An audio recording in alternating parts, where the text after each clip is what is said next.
దేవుడు ఆకాశము నుండి నరులను పరిశీలించెను. దేవుని గురించి ఎవరైతే ఆలోచిస్తారో, వివేకము కలిగి నిజమైన దేవుడు ఎవరా, ఈ భూమి మీద ఎన్నో దేవతలు దేవుళ్ళు అనబడే ఉన్నాయి కదా, మరి సృష్టికర్త అయిన దేవుడు ఎవరు, నిజమైన దేవుడు ఎవరు అని వెతుకుతున్నారో వారికి దేవుడు దర్శనమవుతాడు. కానీ ఈరోజు మనిషి దేవుని వెతుకుతున్నాడా?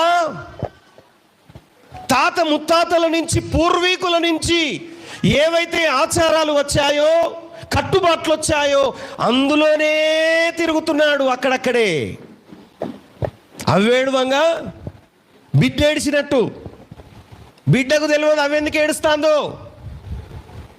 అవ్వేడు కూడా మొదలుపెట్టింది అనుకో, ఆటోమేటిక్గా బిడ్డకు కూడా ఏడుపు స్టార్ట్ అవుతుంది. కానీ